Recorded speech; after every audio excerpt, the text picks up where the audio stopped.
Opportunity. You have an opportunity of a lifetime. When you understand you have an opportunity, you play a little different. When I dropped out of high school and I started going to this church and let me speak, I picked up the mic. I was 16 years old, I picked up the mic.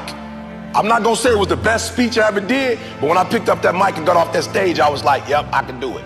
So hear what I'm saying, opportunity. I got an opportunity, you got an opportunity. So here's the deal, when you have an opportunity, why would you give 80%? Why would you give 80%, 70%? Why wouldn't you always give 120%? It's sports, it's basketball. Why wouldn't you give 120%? You can't dictate if the ball gonna always go in. You can't dictate what kind of game you're gonna have. You can't dictate how your body is gonna respond to moving around. But you can dictate your what? You can dictate your good. You can dictate your, you can always give 120% effort. And every day I want you to wake up and not just go, I'm sweet like that. I want you to go, I'm not just going with skills. There's a one type of dude who feel like because he's gifted that it's just an automatic road for him. And let me tell y'all something. You are gifted, but you gotta humble yourself. You gotta understand that pride comes before a fall. You may get it, but right now what? Oh, I can't hear y'all. You may get it, but right now what? You don't have it. That's not what gets you in the league. Not what you were born with. You got skill and you got will. You got skill and you got will. Two total different things. You were born with certain things, but to get to the next level, and not just get to the next level, to stay at the next level, you gotta have will. So when you play, you have to compete.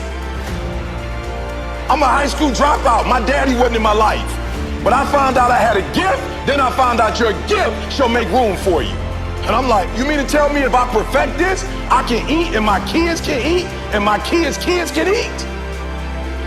From today on, you play whatever your best game is, you play that level every single time.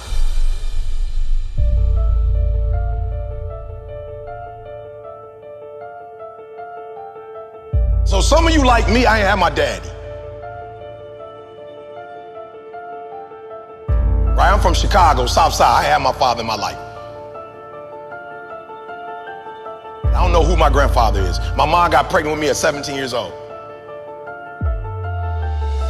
I didn't have the people in my life that were supposed to be in my life, so I made some stupid decisions, dropped out of high school, homeless, living in abandoned buildings, eating out of trash can. I promise you, if a speaker came, I was like some of y'all, I wasn't saying nothing, but guess what happened? Guess what happened? Yup, one day I got a why.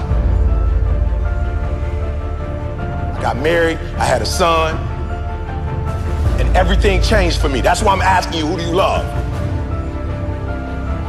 So when people ask me, E.T., why you get up at 3 o'clock in the morning? Why you putting videos up every day at 3 o'clock in the morning on Instagram? Number one, because I want to be the best that ever done it. Like, I honor my craft. I want Dr. Martin Luther King to look at me and go, that's it, kid. I want Malcolm X to look at me and go, that's it, kid. Just like you got the Hall of Fame in basketball, I want to be the Hall of Fame in speaking.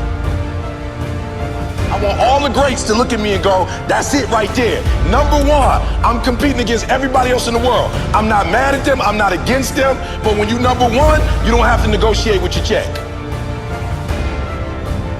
I remember when I was like number 25 or something, they would be like, okay, you got to fly here, you got to fly. Now I tell people how I fly.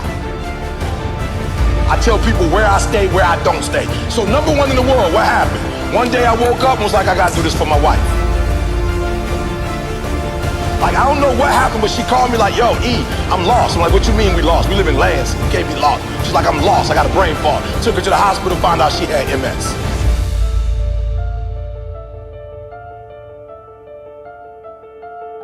The doctor was like, look, this is the one thing we could tell you. Stress caused MS. I told my girl, you will never work again. My son, I didn't go to college. When you finish high school and go to Michigan State, I'm cashing you out. I found out I had a gift. I started thinking about what my mom need, what my sisters need, and a lot of y'all, you selfish, flat out. How many of you in this room? Some of y'all, you good. You don't make it to the league, you tight work. That ain't all y'all. How many of y'all, your mama really need you to go to the league? Let me see your hand. Hands down, I'm gonna say it again. How many of y'all need to move y'all mama out that neighborhood and y'all need to put y'all mama in another neighborhood and the league is how you gonna get there? Let me see your hand. So what I'm trying to tell you is, while you playing, it might be some cats in the league who really are going or who do come from privilege and you like thinking you them. I promise you, I ain't stupid. I ain't Tony Robbins. I don't come from where he come from. I don't come from where Kiyosaki come from. I don't come from where Zig came from. My mama barely finished Dunbar. I'm from the south side of Chicago. I ain't had no safety net. You acting like if you don't make it to the NBA, you got like some second opportunity that's gonna pay you $100 million. How many of y'all in the room right now, your mama got a safety net? So, other than you making it to the league, you got another way where you about to make $100 million. Let me see your hand real quick. For real, because that's what you acting like. Now, if your parents got that, hey, you good. But some of you, your mama ain't got that. So when you hoop from now on, I don't want you to see basketball. I want you to see your mama getting out the hood. So every time you get your handle straight, your mama is that closer to doing what? Every time you get your character straight, you heard what the man said. He said that they got to choose between the two of y'all. They not choosing the snotty-nosed dude who think he everything, who don't speak to people. You know, when they always pick me, I always ask, why y'all pick me and not the other speakers? They say, because you easiest to work with. Because when you come, you don't talk down to nobody. You clean up behind yourself. He just said, I'm a grown man. They say you clean up behind yourself. You don't cause problems, E. Number one, this is not about basketball. This is about who? Yourself and then who? Your family. So the days you don't feel like working out, it's easy. How do you get motivated? How you get pumped up? You think about mama and that feeling on draft day. And which one is more important? You get some rest or mama coming to the draft? I'm just being real. Which one is more important? So somebody locking you down, you trying to score and they locking you down, like in your mind you gotta go, uh-oh, this ain't just about me getting locked down. This is about mama not having what? This mama not having what? Food. So at halftime, when coach go back over the stuff, when you come out, what you gotta do? You gotta kill. I just told y'all, this how my man eats. This how my grandkids gonna eat. He doing his own personal thing. This how we eat. This ain't no motivational presentation. This how my mama eat right now. This how my wife never have to go to work again. This how we live on the West Coast and on the East Coast. And I ain't no baller. And I ain't making millions of dollars. But my gift is making room for me. Every time I get on 3 o'clock in the morning, I'm killing them.